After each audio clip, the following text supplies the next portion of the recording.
Chicago Fire's new villain, budget cuts dressed as the Padlock.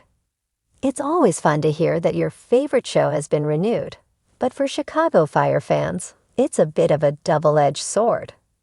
On the one hand, we're getting another season. But on the other hand, we're losing at least 2 series regulars. That's one way to smother all the excitement and make us wonder whether the show can recalibrate. It has survived many cast changes in the past, but audiences are becoming more fickle due to the many options available outside of broadcast TV. As a network, NBC needs shows to be fiscally responsible, so the cast changes aren't too surprising. Generally, actors get more money whenever they renegotiate contracts. Chicago Fire's new villain is NBC in disguise. It's rare to hear of actors taking pay cuts because longer tenure is expected to lead to more cold, hard cash. This time, countless Chicago Fire stars are locked in negotiations because their contracts expire after the current season. Chicago Fire Season 13 Episode 20 introduced the Padlock, seemingly setting up what's sure to be a long summer for both fans and the cast.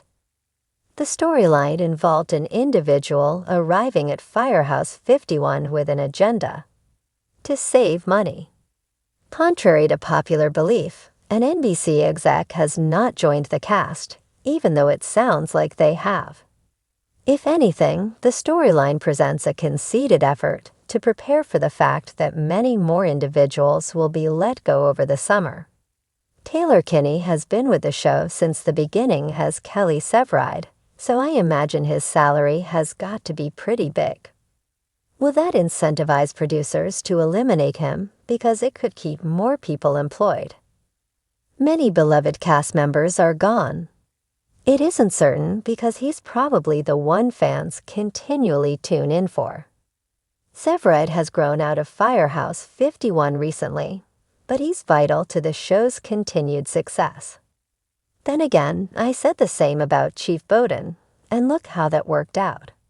His departure forced the Firehouse into a precarious position, but it allowed some of the more peripheral characters to get more screen time.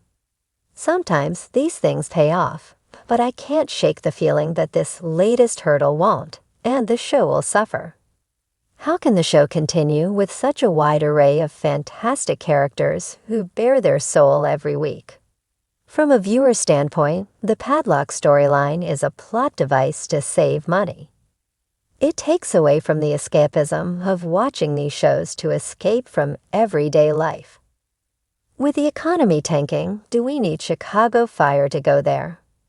Sadly, the plot showcases the predicament facing the industry as a whole. When money is tight, people must reduce the budget without much care if the show is eradicating the people for whom viewers are tuning in.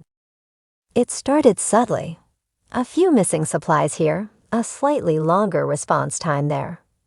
But soon, Firehouse 51 realized they weren't battling just flames or fate anymore. They were up against something colder, stealthier, an invisible enemy with no face but endless consequences. A villain who didn't ride in on a fire engine or crash through a burning building. No, this villain crept in through memos, policy meetings, and half-hearted apologies from city officials. They called it the Padlock. Not because it physically locked anyone out, at least not at first, but because of the way it clamped down on everything the team held sacred. Overtime, slashed. Rescue squad's budget for new ropes and harnesses, gone. 2 trucks sidelined indefinitely due to non-essential maintenance. Paramedics were being asked to do more with less, again and again. The Padlock wasn't a person. It was a mindset. A bureaucratic beast birthed from spreadsheets and desperation. But for those inside Firehouse 51, it might as well have had a cape and a villainous laugh. Rumors swirled about its architect, Deputy Commissioner Milton Rieger, a new name in the upper ranks, hailed as a cost-efficiency expert who came from the private sector with one mission: to cut fat. Problem was, Rieger didn't know a nozzle from a hydrant, and he didn't seem to care. You're telling me we can't get a new thermal imaging camera, but Rieger's office just got a $40,000 espresso machine. Mouch muttered one afternoon, slamming down his locker door. I'm gonna put a decaf curse on him. But it wasn't just grumbling anymore. The Padlock had real teeth.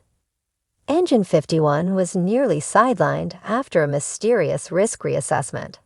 Squad 3's row training was suspended indefinitely. Stella Kid had to pull strings just to get gear repaired. Bowden fought every day, navigating a maze of vague emails and budget reports so bloated they might as well have been written in Latin. He was livid, his clipped responses to HQ growing colder by the day. And then it got personal. The firehouse lost Ritter for 3 shifts. Mandatory rotation, they called it. But the truth? He was filling in at another station that had already lost 3 members to early retirement. Kylie, always the eyes and ears behind the scenes, caught wind of something worse. Talks of consolidating Firehouse 51 with another unit. Consolidate, Severoid growled. They're not building bridges. We're not interchangeable. Even Casey, visiting from Portland for a brief stint, was stunned. This place ran through hell and back during the pandemic. Now they want to gut it like it's some retail chain. But the villain had no heart, only numbers. Some strange padlocks did appear, literally. The gym was temporarily secured for liability reassessment. The kitchen lost its second oven. Even the common room television had a sticker slapped on it, property of CFD headquarters. Unauthorized removal subject to penalty. The firefighters joked, uneasily, that the Padlock was watching. Then came the breaking point. One bitter night in February, a call came in, an apartment fire, children trapped on the 3rd floor. Squad 3 arrived, only to realize their backup thermal camera had never been replaced. The main unit failed halfway through. Gallo made a blind call through thick smoke, guessing which room the victims were in based on sound alone. He got lucky, this time. Back at 51, Bowden tore into the commissioner's office on speakerphone. You want data? I'll give you data, he growled. 2 minutes nearly cost 3 lives because your budget villain doesn't understand the cost of delay. Next time, they won't be so lucky. Rieger's reply was eerily calm. It's not personal, Chief Bowden. We all have to make sacrifices. Sacrifice isn't a spreadsheet, sir, Bowden said. It's a firefighter in a smoke-choked hallway without the tools they need. That night, someone graffiti-tagged the Padlock across the station's back wall in red paint, complete with $signs for eyes and a cake made of shredded budget reports. Everyone knew it was a symbolic jab, though no one confessed. But it made the rounds on social media. Soon other firehouses across the city were tagging their own versions. The Padlock became a meme, a protest symbol, a rallying cry. But the firefighters weren't done. Sylvie Brett organized a citywide medical response demonstration, exposing how cuts to paramedic funding endangered lives daily. Cruz and Herman teamed up to host a benefit car wash, not to raise money, but to grab attention. The sign read, "Washing cars since the city won't wash their hands." Even Gallo and Violet launched a viral TikTok series titled Life on Lockdown, CFD Edition. One episode featured Gallo chasing a rat out of the supply closet while shouting, Rieger says it's part of the new pest sharing initiative. The city council noticed.